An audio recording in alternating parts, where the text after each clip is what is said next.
Di balik permukaan samudra yang luas dan biru, terdapat dunia yang penuh keajaiban dan misteri yang jarang terungkap oleh pandangan manusia. Laut dalam. Dengan kedalamannya yang mengagumkan, menyembunyikan ekosistem yang unik dan menarik, di mana kehidupan berkembang dalam kondisi lingkungan yang ekstrim dan tantangan yang luar biasa. Dalam video ini, kita akan memperdalam pemahaman kita tentang kehidupan laut dalam. Menjelajahi lapisan-lapisan yang berbeda, spesies yang menakjubkan, adaptasi yang luar biasa, dan interaksi kompleks yang terjadi di dalamnya. Bersiaplah untuk merenungkan keajaiban dunia bawah laut yang tersembunyi dan mengeksplorasi dunia kehidupan yang memukau di dalam lautan yang dalam dan misterius.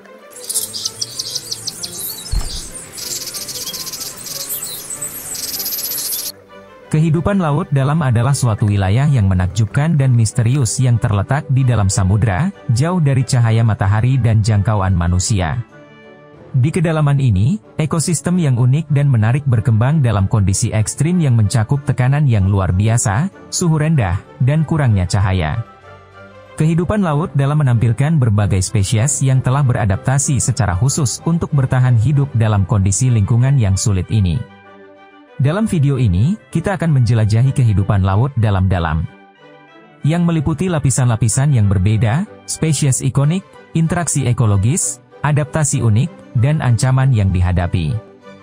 Pendahuluan. Kehidupan laut dalam mencakup wilayah samudra yang meliputi zona-zona yang berbeda, tergantung pada kedalaman dan pencahayaan yang ada. Zona fotik adalah lapisan pertama yang masih terkena cahaya matahari dan mendukung kehidupan yang melimpah. Zona ini terletak di dekat permukaan laut, biasanya hingga sekitar 200 meter ke bawah. Di zona ini, fitoplankton yang mengandung klorofil tumbuh subur dan menjadi dasar rantai makanan laut. Zona fotik juga merupakan rumah bagi ikan, penyu, dan mamalia laut lainnya yang tergantung pada cahaya matahari untuk kehidupan mereka.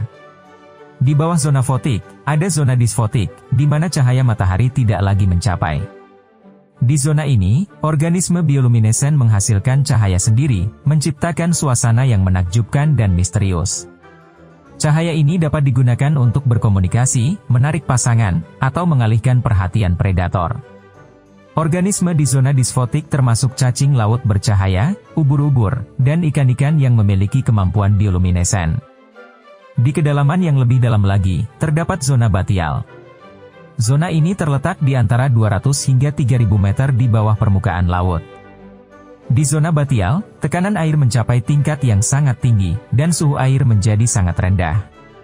Di zona ini, kehidupan laut dalam menjadi lebih langka dan terbatas pada spesies yang telah beradaptasi dengan baik. Contoh hewan yang hidup di zona batial termasuk ikan batial, cumi-cumi raksasa, dan anemon laut. Mereka memiliki adaptasi unik, seperti tubuh transparan atau gigi yang tajam, untuk bertahan hidup dalam kondisi yang sulit ini. Di lapisan paling dalam, dikenal sebagai zona hadal, terdapat palung-palung laut yang sangat dalam. Salah satu palung yang terkenal adalah Palung Mariana di Samudra Pasifik, yang mencapai kedalaman lebih dari 10.000 meter. Di zona hadal, tekanan air sangat ekstrim, dan suhu menjadi sangat rendah. Hanya sedikit organisme yang mampu bertahan hidup di sini. Beberapa contohnya adalah ikan pelangi hadal, udang, dan bakteri yang hidup dari sumber-sumber panas bumi di dasar laut. Spesies-spesies ikonik kehidupan laut dalam. Kehidupan laut dalam penuh dengan spesies-spesies ikonik yang telah beradaptasi secara khusus untuk bertahan hidup dalam kondisi ekstrim. Berikut adalah beberapa contoh spesies ikonik kehidupan laut dalam. Ikan pelangi hadal, Pseudoliparis amblyomopsis. Ikan ini hidup di zona hadal dan memiliki kemampuan untuk bertahan hidup pada tekanan air yang sangat tinggi. Mereka memiliki tubuh yang kecil dan lemah, dengan kulit yang lentur dan tidak bersisik. Ikan pelangi hadal biasanya berukuran sekitar 20 hingga 25 cm dan memiliki warna yang cerah. Cumi-cumi raksasa, Architeuthis. Cumi-cumi raksasa adalah salah satu hewan ikonik kehidupan laut dalam. Mereka merupakan hewan moluska terbesar di dunia dan dapat tumbuh hingga ukuran yang sangat besar. Cumi-cumi raksasa hidup di zona batial dan zona hadal, dan seringkali menjadi objek misteri dan mitos. Ubur-ubur perangkap kedalaman, Vampiroteuthis invernalis. Ubur-ubur perangkap kedalaman adalah ubur-ubur yang unik dengan ciri khasnya berwarna merah dan mampu menghasilkan cahaya. Mereka hidup di zona disfotik dan menggunakan kemampuan bioluminescen untuk menarik mangsa dan menghindari predator. Ikan goblin, Mitsukuri oustoni. Ikan goblin adalah spesies ikan yang memiliki penampilan yang menyeramkan dengan moncong yang panjang dan bergerigi. Mereka hidup di zona batial dan ditemukan di perairan di seluruh dunia. Ikan ini memiliki adaptasi khusus untuk mendeteksi mangsa mereka di dasar laut. Cacing laut bercahaya, Tomopteris cacing laut bercahaya adalah organisme yang hidup di zona disfotik dan zona batial. Mereka memiliki kemampuan bioluminescen yang spektakuler, dengan bagian tubuh mereka yang memancarkan cahaya biru atau hijau. Cacing ini menghasilkan cahaya untuk berkomunikasi dengan sesama anggota spesies dan menarik mangsa. Interaksi ekologis di kehidupan laut dalam. Kehidupan laut dalam melibatkan berbagai interaksi ekologis antara spesies yang hidup di sana. Beberapa interaksi tersebut meliputi rantai makanan. Seperti di ekosistem lainnya, kehidupan laut dalam melibatkan rantai makanan yang kompleks. Fitoplankton menjadi dasar rantai makanan laut dalam dengan memanfaatkan energi matahari melalui fotosintesis. Krustasea kecil seperti krill dan copepod memakan fitoplankton dan menjadi mangsa bagi ikan-ikan yang lebih besar. Mangsa-mangsa ini kemudian dapat menjadi makanan bagi predator yang lebih besar lagi, seperti cumi-cumi atau ikan predator lainnya. Simbiosis. Simbiosis adalah interaksi mutualistik antara dua spesies yang saling menguntungkan satu sama lain. Di kehidupan laut dalam, terdapat banyak contoh simbiosis. Misalnya, beberapa ubur-ubur mengangkut organisme bioluminescen di tubuh mereka, yang menghasilkan cahaya sebagai bentuk perlindungan atau untuk menarik mangsa. Beberapa spesies cumi-cumi hidup dengan bakteri bioluminescen di dalam tubuh mereka dan menggunakan cahaya ini untuk menutupi bayang-bayang tubuh mereka, sehingga melindungi diri dari predator. Migrasi vertikal. Banyak spesies laut dalam melakukan migrasi vertikal setiap hari. Pada malam hari, mereka naik ke lapisan yang lebih dekat dengan permukaan laut untuk mencari makanan yang berlimpah di zona fotik. Saat fajar, mereka kembali turun ke kedalaman yang lebih aman untuk menghindari predator dan menjaga diri dari terkena cahaya matahari yang dapat merusak. Adaptasi unik dalam kehidupan laut dalam. Kehidupan laut dalam telah mengembangkan berbagai adaptasi unik untuk bertahan hidup dalam kondisi yang ekstrim. Beberapa adaptasi ini meliputi tubuh transparan. Banyak spesies kehidupan laut dalam memiliki tubuh yang transparan atau berwarna gelap untuk membantu mereka menghindari pemangsa atau memperoleh makanan. Transparansi tubuh ini memungkinkan mereka menyatu dengan lingkungan sekitar, sehingga sulit untuk terlihat oleh predator atau mangsa. Rangka tubuh lentur. Beberapa spesies, seperti ikan pelangi hadal, memiliki tubuh yang lentur dan tidak bersisik. Hal ini memungkinkan mereka untuk bertahan hidup dalam tekanan air yang ekstrim. Di zona hadal, tubuh yang lentur dan fleksibel juga membantu mereka beradaptasi dengan kondisi lingkungan yang sulit dan bergerak dengan lebih mudah di kedalaman laut dalam. Adaptasi pada penglihatan. Di kehidupan laut dalam yang gelap, adaptasi pada penglihatan menjadi penting. Banyak spesies memiliki mata yang besar dengan pupil yang dapat memperluas dan menerima sebanyak mungkin cahaya yang tersedia. Beberapa organisme bahkan memiliki mata yang sensitif terhadap cahaya biru atau hijau, yang dapat membantu mereka melihat cahaya yang dihasilkan oleh organisme bioluminescen. Umpan bioluminescen. Banyak hewan laut dalam mengandalkan umpan bioluminescen untuk menarik mangsa mereka.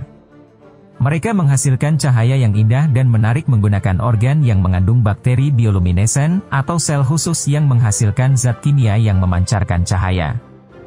Umpan bioluminescen ini membantu hewan-hewan tersebut menarik mangsa dan juga dapat digunakan sebagai alat pertahanan untuk mengalihkan perhatian predator. Ancaman terhadap kehidupan laut dalam. Kehidupan laut dalam menghadapi berbagai ancaman akibat aktivitas manusia. Beberapa ancaman tersebut meliputi overfishing. Penangkapan ikan yang berlebihan di perairan laut dalam dapat mengganggu keseimbangan ekosistem dan mengancam kelangsungan hidup spesies-spesies yang hidup di sana. Beberapa spesies, seperti ikan paus dan hiu, telah mengalami penurunan populasi yang signifikan karena penangkapan ikan yang berlebihan. Pencemaran laut. Pencemaran laut oleh limbah industri, minyak, atau bahan kimia berbahaya dapat memiliki dampak yang serius terhadap kehidupan laut dalam. Zona-zona penumpukan limbah dan polusi dapat merusak lingkungan hidup dan mengganggu kesehatan organisme laut dalam. Perubahan iklim. Perubahan iklim global mempengaruhi kondisi lingkungan di seluruh dunia, termasuk di kehidupan laut dalam. Peningkatan suhu air laut, peningkatan keasaman air laut, dan peningkatan tingkat karbon dioksida dapat mengganggu ekosistem dan mengancam kelangsungan hidup organisme laut dalam yang telah beradaptasi dengan kondisi yang stabil. Penambangan laut dalam, penambangan sumber daya di dasar laut, seperti mineral dan minyak bumi, juga dapat merusak ekosistem kehidupan laut dalam. Kegiatan penambangan dapat menghancurkan habitat dan mengganggu populasi organisme yang hidup di sana. Penting bagi kita untuk memahami dan melindungi kehidupan laut dalam. Penelitian lebih lanjut dan konservasi yang berkelanjutan diperlukan untuk menjaga keanekaragaman hayati dan keindahan ekosistem laut dalam. Dengan memahami nilai dan keunikan kehidupan laut dalam, kita dapat bekerja bersama untuk melindungi dan memastikan kelangsungan hidupnya sebagai bagian integral dari planet kita yang indah dan berharga. Dalam penutup, kita telah menyaksikan keindahan dan keajaiban kehidupan laut dalam yang mengagumkan. Dari zona fotik hingga zona hadal, kita telah menjelajahi berbagai lapisan dan melihat betapa beragamnya spesies dan adaptasi yang ada di dalamnya. Kehidupan laut dalam adalah bukti luar biasa akan keanekaragaman dan ketahanan alam, serta kemampuan organisme untuk beradaptasi dengan kondisi yang ekstrim. Namun, kita juga menyadari bahwa kehidupan laut dalam menghadapi ancaman yang serius akibat aktivitas manusia, seperti overfishing, pencemaran, perubahan iklim, dan penambangan. Oleh karena itu, sangat penting bagi kita untuk menjaga dan melindungi kehidupan laut dalam ini sebagai warisan yang berharga bagi generasi masa depan. Dengan pemahaman yang lebih dalam tentang kehidupan laut dalam, semoga kita dapat mengambil tindakan yang bertanggung jawab dan berkelanjutan untuk menjaga kelestariannya. Mari kita menjaga dan menghormati kehidupan laut dalam sebagai bagian integral dari kehidupan di bumi ini, sehingga keajaiban yang ada di dalamnya akan tetap ada untuk dinikmati dan dipelajari oleh generasi yang akan datang. Jangan lupa untuk selalu berbagi pengetahuan ini kepada teman-teman dan keluarga, karena setiap tindakan kecil dapat membuat perbedaan yang besar. Jangan lupa juga untuk subscribe channel kita untuk mendapatkan konten-konten menarik tentang hewan lainnya. Terima kasih telah menonton, sampai jumpa di video berikutnya.